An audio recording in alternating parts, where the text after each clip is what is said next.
आप जानते हो ये देवता लोग के अवतार थे, जितने भी वानर थे। ब्रह्मा जी ने कहा था सभी देवताओं को आना है। और ये बाली कौन है? इंद्र का अवतार है। ये देवता है, इसलिए राम को देखते ही पहचान गया। पर उसने राम जी से कठोर प्रश्न किया, हृदय प्रीति और मुख वचन कठोरा, और बोला चितई राम की ओरा कि राघव, मैं आपसे एक प्रश्न पूछूं। लोग आपको ईश्वर कहते हैं और ईश्वर न्याय प्रिय होता है। मैं आपसे पूछता हूँ, मेरी आपकी किस जन्म की दुश्मनी, किस कारण से मुझे ये बाण मारा आपने? मैं बैरी और ये सुग्रीव प्यारा, ये आपको प्रिय हो गया, मैं आपके लिए दुश्मन हो गया। आपको अगर मित्र इसलिए आपने इसको बनाया कि ये आपकी पत्नी को आप तक मिला देगा। अरे पूछो, इसकी पत्नी इसके पास में नहीं है और ये तुम्हारी पत्नी को तुमसे मिलाएगा। अगर तुम्हें सीता की प्राप्ति के लिए इस भगोड़े को आपने मित्र बनाया, तो आप एक बार मुझे मित्र बना करके देखते, तो जो रावण सीता का हरण करके ले गया है वो अब तक यहाँ सरेंडर कर चुका होता और सीता आपके सामने होती है। राम जी मुस्कुराए, कहा कि तुम बड़े मूर्ख हो। बोले कैसे बाला, तुम्हें मालूम ही नहीं कि मेरी सीता का हरण हुआ ही नहीं, इसलिए सीता का तो प्रॉब्लम मेरे जीवन में है ही नहीं। सीता तो मैंने तिजोड़ी में रख रखी है, अग्नि में रख रखी है। तो बोले फिर? कहा ये तो टेलर था, एक टेस्ट था। मेरी माँ केकई ने मुझे 14 वर्ष का वनवास ये कह करके भेजा कि बाहर के दुश्मनों को, जो देश की सीमा के बाहर के दुश्मन है राघव, उन्हें बाद में देखना, पहले उन गद्दारों को ठिकाने लगाओ जो इस देश में रहते हुए विदेशियों से मिले हुए हैं। और मैं तुमसे पूछ सकता हूं, ये पूरे दंडकारण्य के किष्किंधा से, जहां से सीता का हरण हुआ, वहां के राजा तुम हो। और तुम्हारे जैसे राजा के होते हुए कैसे वानर की सीमाओं से कोई घुसा और कैसे मेरी सीता को हरण करके ले गया? इस देश का एक पक्षी अपने आप को कुर्बान करता है, एक आवाज लोग सुन करके, और तुम्हारे इसी राज्य की सीमाओं से सीता रोती हुई गई। सुग्रीव ने आवाज सुनी पर तुमने आवाज नहीं सुनी। इसलिए हम देखने आए हैं कि वो कौन है जो इसी देश के अंदर में रहते हुए इसी देश की गंगा और जमुना का पानी पीते हैं और भारत माता को वंदे मातरम कह करके नहीं बोलना चाहते हैं। ऐसे गद्दारों को देखने हम आए हैं। इसलिए मैंने तुम्हारा खात्मा कर दिया। लेकिन आमने सामने लड़ते, अगर इतना ही पुरुषार्थ था तो आमने सामने लड़ते। राम जी ने कहा मूर्ख, आमने सामने कैसे लड़ते? हम जज हैं और तुम एक अपराधी हो, और जब अपराधी का अपराध सिद्ध हो जाए तो फिर जज उसे सीधी सजा देता है। उसे फिर ये नहीं कहता एक तलवार तुम पकड़ लो, एक तलवार हम पकड़ें, आओ देखें किसमें ताकत ज्यादा है। उसे सीधी सदाए मौत। तुम अपराधी थे, तुम्हारा अपराध सिद्ध सुग्रीव ने किया कि इसी देश की सीमा से ऊपर से रावण हरण करके ले गया, लेकिन तुमने कोई भी एक्टिविटीज नहीं की। एक नारी चिल्ला करके रोती हुई जाती रही और तुम्हारे देश के गुप्तचरों ने सुना नहीं और तुमने उसके खिलाफ कोई कदम नहीं उठाया, इसलिए सीधे सजा है तुमको। But who have given the right you? How can you give punishment in another country? Ram ji ने कहा कि this is not another country, this is Bharatvarsh. और that time this time there king is Bharat. Bharat ji राजा हैं और मैं भरत का बड़ा भाई हूँ, इसलिए मेरे पास में शासन है कि मैं इस देश के अंदर के अपराधियों को दंडित कर सकूं। So that I give you punishment. पर बाली ने कहा कि सरकार आपने मुझे किस आधार पर मारा, मेरी गलती तो बताओ।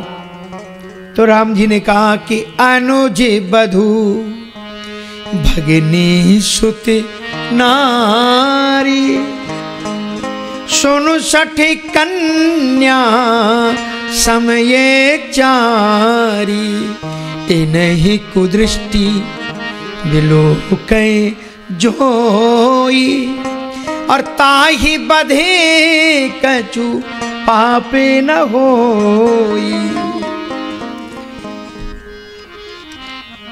इसलिए कहते हैं यथा माता तथा भगनी, भ्रातृ पत्नी तथैवच, एवं कुदृष्टा भी द्रष्टव्या ना कदापि विपश्चिता। शिव महापुराण में लिखते हैं कि यथा माथा तथा भगिनी भ्रातृ पत्नी तथैव एताक दृष्टया द्रष्टव्या। माता पिता जिन जो कुदृष्टि से ने देखता है उन्हें मारने में कोई प्रायश्चित नहीं लगता। तो बाली ने कहा कि सरकार ठहरो, मेरी बात को ध्यान से सुनो। ये आपने मनुष्यों वाला सिस्टम, ये मनुष्यों वाला लॉ आपने हमारे ऊपर लगा दिया। बोले ये जो आपने लॉ बताया, ये जो आपने नियम कानून बताया वो मनुष्यों के लिए है कि अनुज वधु भगिनी सुतनारी सुनसठ कन्या समयचारी, और आपने ये बंदरों को हमारे ऊपर चला दिया। तो राम जी ने पूछा तुम मनुष्य नहीं हो? बोले नहीं। तो बोले तुम कौन हो? बोले हम पावर पशु कपि अति कामी। हम तो पशु हैं, बंदर हैं, और बंदर तो स्वाभाविक कामी होता है। तो राम जी ने कहा फिर मुझे जानते हो मैं कौन हूँ? बोले आप कौन है? बोले हम क्षत्रिय मृगया बन कर रही और तुमसे खल मृग खोजते फिर रही। हम क्षत्रिय हैं, शिकार खेलना हमारा धर्म है और शिकार पीछे से ही खेला जाता है, क्योंकि वो आगे भागता रहता पीछे से करते, इसलिए मैंने तुम्हारा शिकार कर दिया अगर तुम पशु। तो फिर वाली ने कहा कि लेकिन सरकार आप शिकार खेलने के लिए थोड़ी धरती पर आए हो। धर्म हेतु अवतरिउ गुसाई और मारिउ मोहे व्याधि की नाई। आप धर्म की रक्षा करने के लिए धरती पर अवतार लिए हो और आप व्याधों की तरह, शिकारियों की तरह, शिकार की तरह करके मुझे मार दिया आपने। तो राम जी ने कहा बहुत अच्छा बहुत अच्छा। अच्छा ये बताओ धर्म की हानि किससे होती? कहा धर्म की हानि दो लोग करते हैं, बाढ़ है असुर अधम अभिमानी। जो असुर और अधम अभिमानी, अभिमानी नहीं अधम अभिमानी होते हैं, उनसे धर्म जब जब होए धर्म की हानि। बोले कैसे? बोले बाढ़ है असुर अधम अभिमानी। तो राम जी ने कहा श्रीमान जी आपको क्या लगता है आप क्या हो? कभी कभी कुछ लोग सोचते रहते हम तो बड़े महापुरुष हैं, पर उन्हें पता ही नहीं रहता है कि वो राक्षस बन चुके हैं।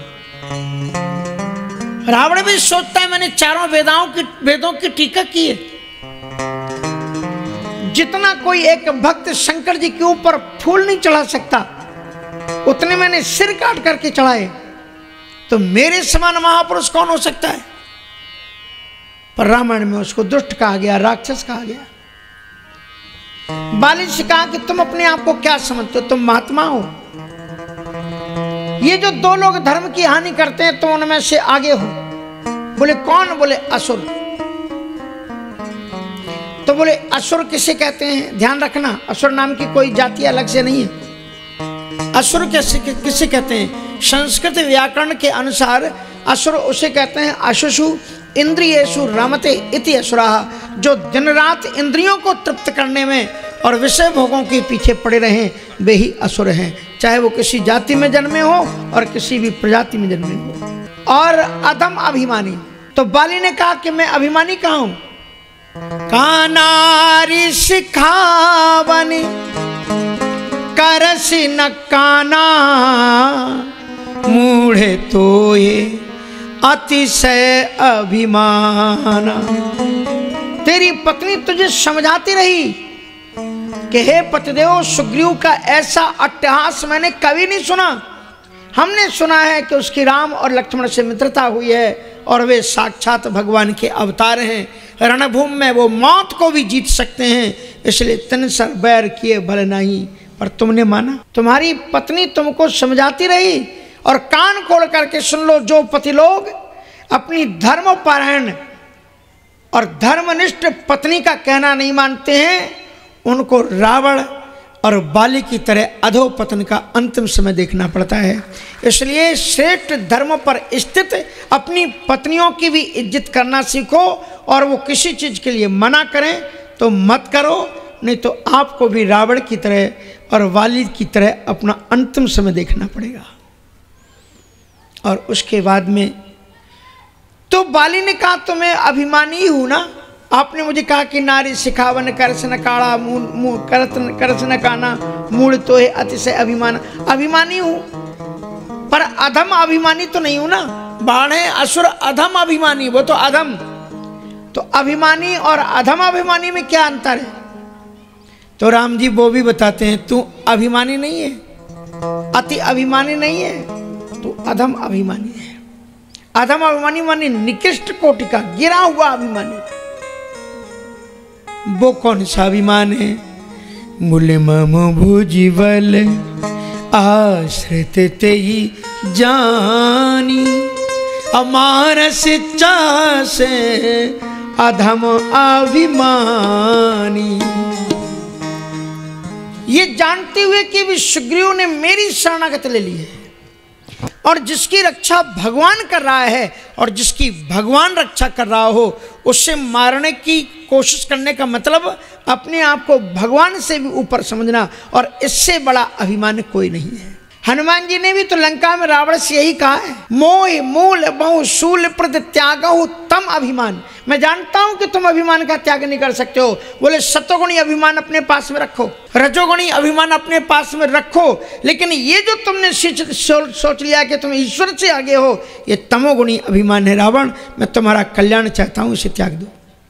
त्यागहु तम अभिमान, भजहु राम रघुनायक है, कृपा सिंधु भगवान। इसलिए भगवान श्री राम जी ने बाली को बताया कि तू अभिमानी नहीं है, अति अभिमानी नहीं है, अधम अभिमानी है, जिसकी रक्षा ईश्वर कर रहा है। और जब रक्षक राघव राम रहे तो कौन बिगाड़ सके नर तेरा। और बाली कान खोल करके सुन लेना, जब रक्षक राघव राम रहे तो कौन सुधार सके नर तेरा। हो गया तेरा खात्मा। बाली ने अंत में भगवान के चरणों में प्रणाम किया, कहा कि प्रभु मैं तो ये प्रश्न इसलिए कर रहा था कि दुनिया के लोग बाद में आपकी आलोचना करेंगे कि राम जी ने बाली को क्यों मार दिया, इसलिए मैंने सोचा आप मेरे ही सामने उत्तर दे दो, इन लोगों का संदेह भ्रम नष्ट हो जाए।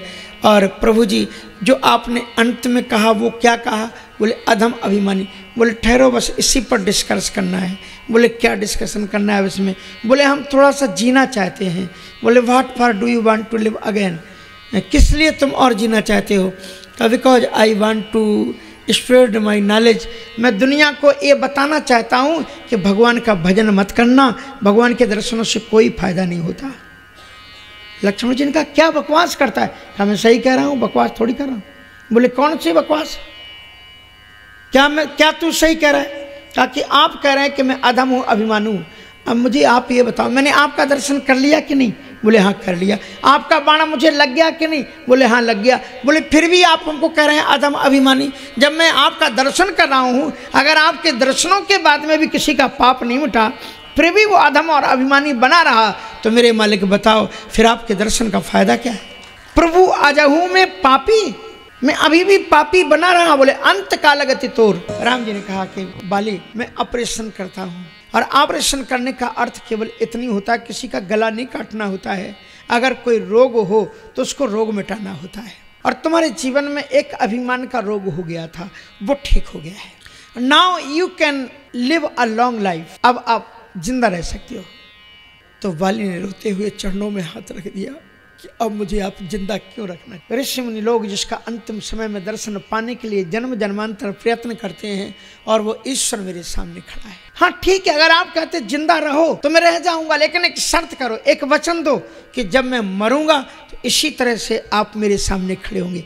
Is it possible? पता नहीं क्या होगा, इसलिए ये सौभाग्य मेरे से मत छीनो कि मैं आपका दर्शन करते हुए प्राणों का त्याग। उसके बाद में बाली के आंखों में झरझर करके आंसू गिरे। श्री राम पास में बैठ गए, पीताम्बर से आंसू को पोंछा, कहा कि प्रभु बस एक प्रार्थना है, और तो मेरी कोई इच्छा नहीं है कि मेरा अगर आसक्ति किसी में है तो मेरे इस छोटे बेटे में है, इसको आप हाथ पकड़ लो। प्राचीन काल में एक होता था, आपने ऐतिहासिक घटनाएं सुनी होंगी कि जब कोई राजा का राज्य हड़पने के लिए राजा को मारते थे, तो राजा को मारने के साथ में उसके उत्तराधिकारी को भी मार देते थे, उसके बच्चे को भी मार देते थे, ताकि आगे भी कोई इसका न रहे। इसलिए प्रभु इस अंगद के हाथ को आप पकड़